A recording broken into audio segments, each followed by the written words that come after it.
What's happening, fam? L.A.R. movement still moving. Subscriber die trying. You see the thumbnail. The college admission scandal. Netflix made a movie about it, right? So it's a movie review.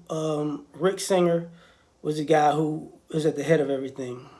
So basically, he went from a college student to a college coach to to a college admissions counselor, who had morphed into you know this is how you get in as far as your grades, to this is how you get in. If you spend enough money, you can buy your way into a university for your child rather. And this is a slick side way to do it that he would get paid for. So he's getting tens of thousands to hundreds of thousands of dollars to sneak rich kids into universities of their liking. Predominantly, it comes off as USC, Stanford, Georgetown, Yale, and maybe Harvard.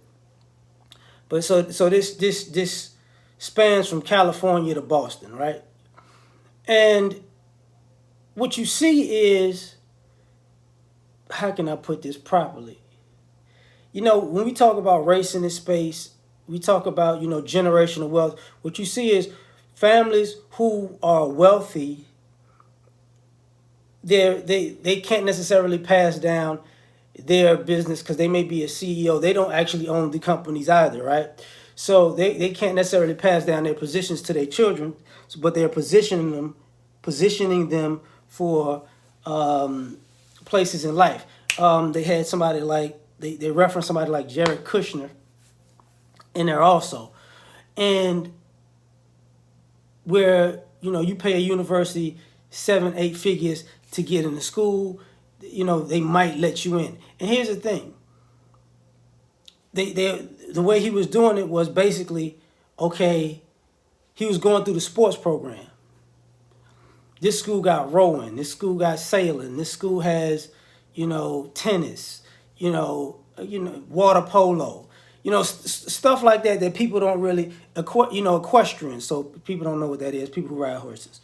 Um, they have these type of sports programs. So, you can you Photoshop your kid's picture and they're like a walk on, so they get it admitted into the college. Another small way he was doing it, he'll change the race of the kid to be black, to be Latino for affirmative action purposes to get into the college. They didn't care. But the colleges actually worked with this guy because he had been in business for over 20 years. I doubt he had been doing this part for over 20 years. So I give him maybe 15, 10 or whatever, to do it that way. And the crazy part about it is he made like $25 million by himself doing it. And he had a team.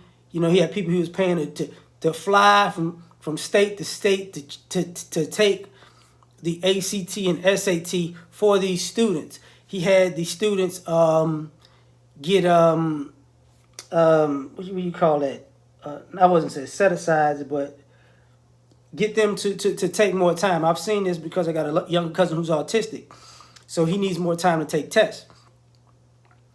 But basically, he got these rich white kids to become quote unquote special needs per se, so they can take tests. And one thing I do know about that's very very much so true. Uh, White kids have been doing that for years. You know, as far as the test taking part. So it's to boost their grades when it came to testing, standardized testing. They had been getting the special needs thing. They rush the black kids, even if the black kids have special needs. But the white kids, you get all day to take tests so you can look smarter, so you can quote unquote get into college, right?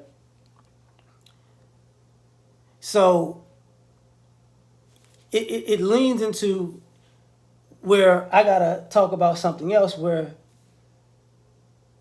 this is a whole scheme. This guy has been doing for, to me, at least a decade, doing it this illegal route or this loophole route, right? And I thought to myself, this is no different than Enron. You know what I mean? Different scandal. Hardly anybody goes to jail for any amount of time. He was using his nonprofit as a way to say we're helping underprivileged kids, but he's getting paid off by rich families. And then I thought about it, and I was like, well, the schools know who he is. They getting checks from this guy. So think about that.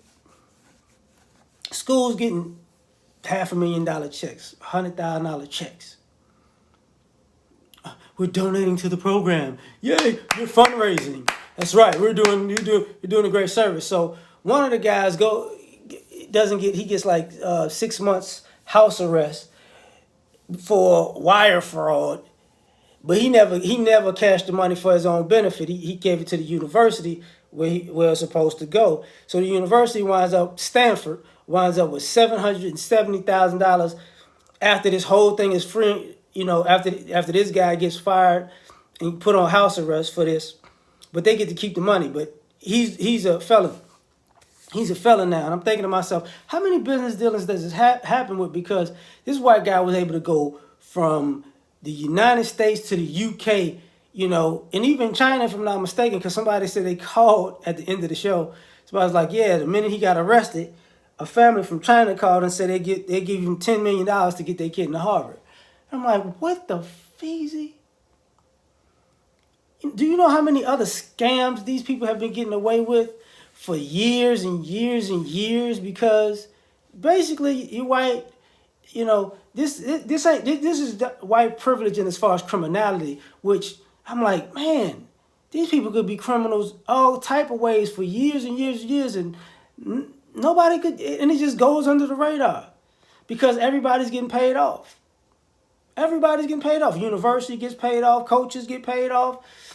Test takers get paid off. Parents are the ones doing the paying off. And it's like, wait, what? And then I had to think about it like, if this is what you're doing in college admissions, and we're talking about America, working your way to the top, what do you think people are doing in business? See what I'm saying?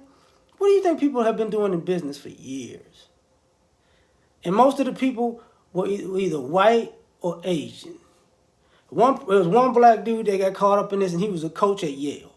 Everybody else was white. I think that white, Spanish, and Asian. That's it.